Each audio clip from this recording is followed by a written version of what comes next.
Gingusgan karon ni Mayor Inday Sara Duterte nga mabutangan og kolehiyong tulunghaan ang hilit nga dapit sa Davao City sama sa Paquibato District. Ingon man ang pagtukod og City College. Ani report ni Sheila Vergara Rubio.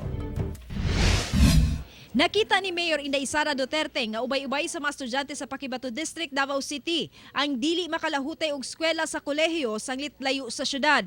Busa, gikoordina karon sa mayor ang University of Southeastern Philippines aron motukod og annex sa Paquibato District. And then ang USAP nakita nilang doon na po'y need dito, no? And part sa ilahang mandate pod ang pagpaabot o college education sa mga ingana na mga areas, sa mga natawag natong mga conflict areas.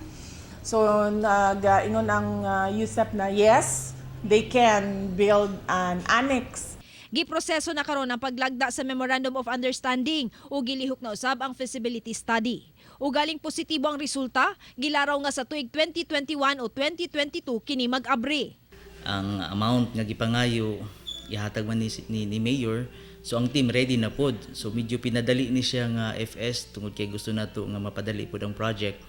Pero kung unsa man ang pangalan ani niya, unsa man ang offer nga program didto, magdepende kana sa resulta sa feasibility study nga buhaton. Ang maong lakang gawas pa sa gipaspasan karon sa mayor nga makatukod og City College sa Davao nga kasamtangang ginahikay sa konseho. Sumala ni Councilor Pilar Braga ang gitahasan sa mayor nga mangusog niini nga posibleng sa Martes ipasar sa 19th Council ang ordinansa nga mag-establish sa City College of Davao nga gilaraw nga maimplementar sa tuig 2021. Kauban si Bebot Kahes sa kamera, ako si Sheila Vergara Rubio para sa One Mindanao.